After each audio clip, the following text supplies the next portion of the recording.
Hey everybody, Brett Tadlock, TN Artist here. Thanks for joining me today. I wanted to show you a quick video on how I created these rocks for this beach scene that I painted. So essentially what I did was I turned the background layer to this kind of neutral bluish gray. Then on a layer, I made these abstract black shapes, okay? And then above that, what I did was I made another layer, and then I took and selected that and selected clipping mask for it, so that everything I painted would stay within those black abstract shapes.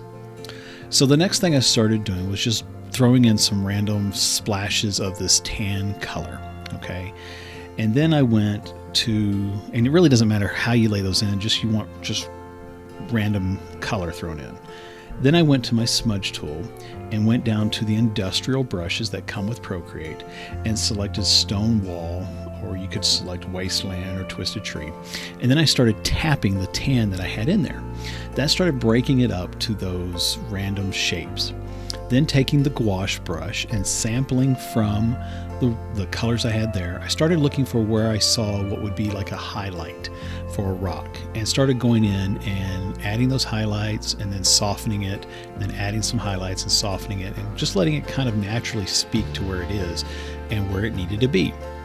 Once I had that done, I then went in and erased some of the black shape from that one layer, which allowed more stuff. It allowed me to change the look of these rocks so they weren't so even and they could break them up.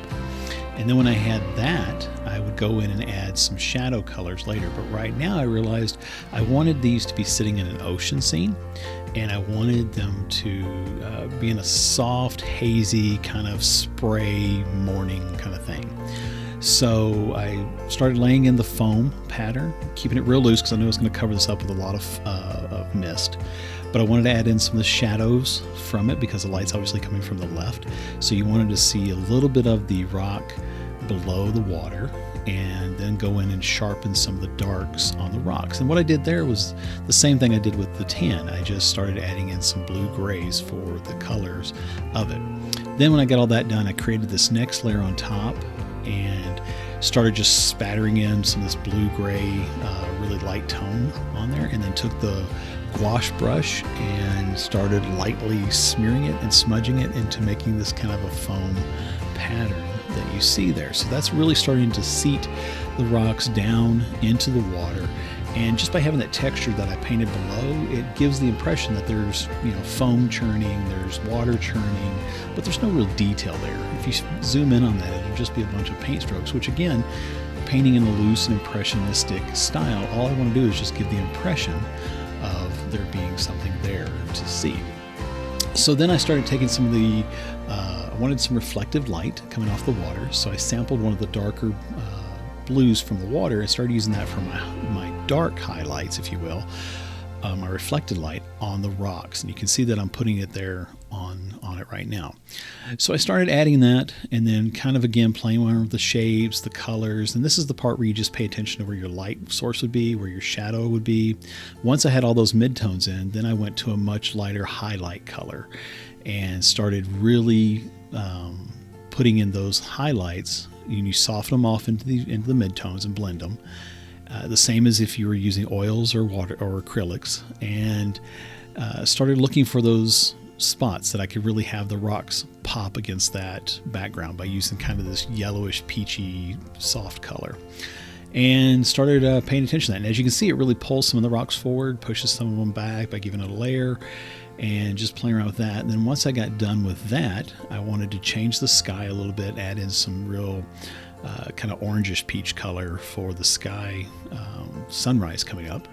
And so I started doing that, and then I started adding the reflections into the mist and the waves below, and adding a little bit more detail there as well, like some of these splashing waves that you see going in at the moment with it. So but the main thing is with these rocks, like I said, it makes it really easy. So to cover that again, make a layer, draw in some abstract black shapes, go a layer above it, create a clipping mask, randomly throw in colors, hit it with the smudge tool on the some of the industrial grunge kind of brushes, and don't rub it, don't paint back and forth, just tap it and it'll break up the color for you. and then go in with highlight colors, go in with reflected light colors from your atmosphere, and really start playing around with it. But anyway, it made it simple to do these rocks and get a very realistic looking rock very quickly. This whole painting from start to finish, just to give you an idea of how long it took, I really spent an hour and a half on it. You know, just honestly, I think I was watching TV with my family when when I did it, and just kind of played around with it, and got it really kind of the look that I wanted, so that I could get that feel for it. So that's what you see there, and that's what I had that I wanted to share with you. So hopefully you like it. If you have some questions about it, if something's not clear in this, just leave me a comment below or a question. I'll try to get to those as fast as I can and answer all of them. And here you can see I'm putting in some of the highlights from that peachy cloud and sunrise kind of stuff. But anyway, I hope, like I said, this has been helpful to you. Again, if you have questions about it, don't hesitate to reach out. I'll do my best to answer it. And feel free to jump over to the Facebook group as well, so that the questions can get answered there too. So thanks so much for watching. I appreciate it. And, you know, as always, I value you guys who are subscribers, and I hope you'll share this with others and get them to subscribe as well and help me grow the channel.